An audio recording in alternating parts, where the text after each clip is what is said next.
जय मसीह के दोस्तों, आज हम देखेंगे बुराई की उत्पत्ति। पाप की उत्पत्ति कैसे हुई। पढ़े पहला यूहन्ना 3:8। जो कोई पाप करता है वह शैतान की ओर से है, क्योंकि शैतान आरंभ ही से पाप करता आया है। परमेश्वर का पुत्र इसलिए प्रकट हुआ है कि शैतान के कामों को नष्ट करे। ध्यान दे दोस्तों, बाइबल के बिना बुराई की उत्पत्ति का प्रश्न अस्पष्ट रहेगा। सवाल 2, शैतान कब से हत्यारा है।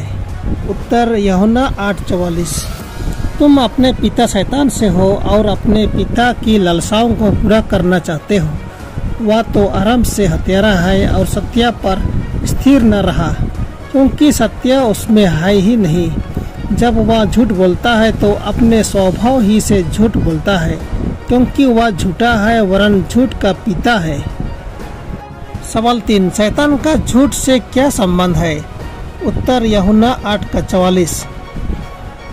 तुम अपने पिता शैतान से हो और अपने पिता की लालसाओं को पूरा करना चाहते हो। वह तो आरंभ से हत्यारा है और सत्य पर स्थिर न रहा, क्योंकि सत्य उसमें है ही नहीं। जब वह झूठ बोलता है तो अपने स्वभाव ही से झूठ बोलता है, क्योंकि वह झूठा है वरन झूठ का पिता है। तो जब वह झूठ बोलता है तो अपनी ही ओर से बोलता है, क्योंकि वह झूठा है वरन झूठ का जन्म देता है। सवाल 4, क्या शैतान को पापी बनाया गया था। उत्तर इजकेल 28:15। जिस दिन से तू सिरजा गया और जिस दिन तक तुझ में कुटिलता ना पा गई, उस समय तक तू अपनी सारी चल चलान में निर्दोष रहा। दोस्तों, यूहन्ना 8:44 में यह दिखाता है कि वह सच्चाई में नहीं रहता। यह दिखाता है कि शैतान एक बार सिद्ध था और सच्चाई में था। पतरस उन स्वर्गदूतों के बारे में बात करता है जिन्होंने पाप किया था, दूसरी पतरस 2:4। और यहूदा का तात्पर्य उन स्वर्गदूतों से है जिन्होंने अपनी पहली संपत्ति नहीं रखी, यहूदा 6। यह दोनों दर्शाते हैं कि ये स्वर्गदूत एक समय पाप रहित और निर्दोषता की स्थिति में थे।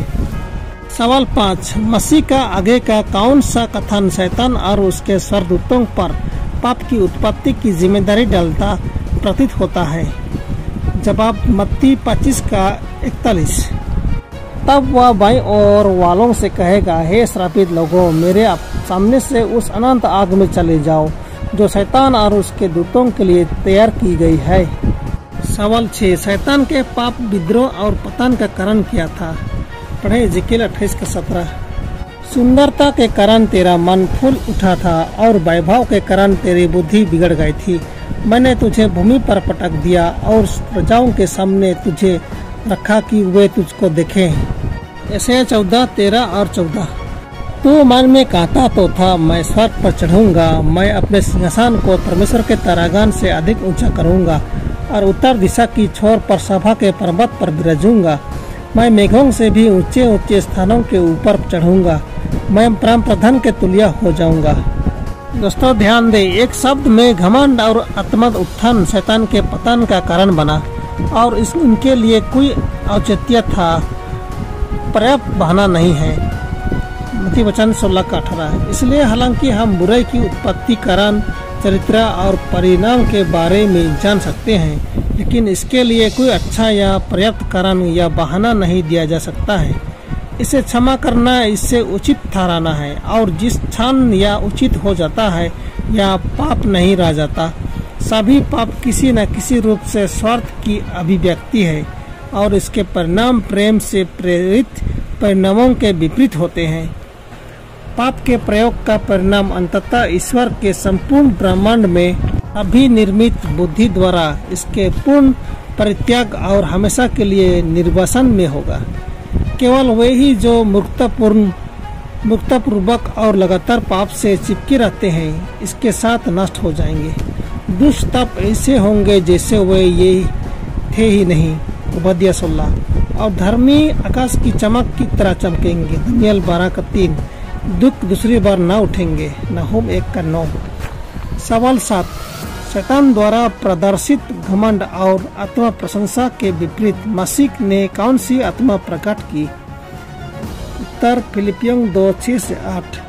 जिसने परमेश्वर के स्वरूप में होकर भी परमेश्वर के तुल्य होने को अपने वास में रखने की वस्तु न समझा, वरन अपने आप को ऐसा शून्य कर दिया और दास का स्वरूप धारण किया और मनुष्य की समानता में हो गया और मनुष्य के रूप में प्रकट होकर अपने आप को दीन किया और यहाँ तक आज्ञाकारी रहा कि मृत्यु, हाँ क्रूस की मृत्यु भी सह ली। सवाल 8, मनुष्य के पाप करने के बाद परमेश्वर ने अपना प्रेम और क्षमा करने की इच्छा कैसे दिखाई? उत्तर यूहन्ना 3:16, क्योंकि परमेश्वर ने जगत से ऐसा प्रेम रखा कि उसने अपना इकलौता पुत्र दे दिया, ताकि जो कोई उस पर विश्वास करे वह नाश न हो परंतु अनंत जीवन पाए।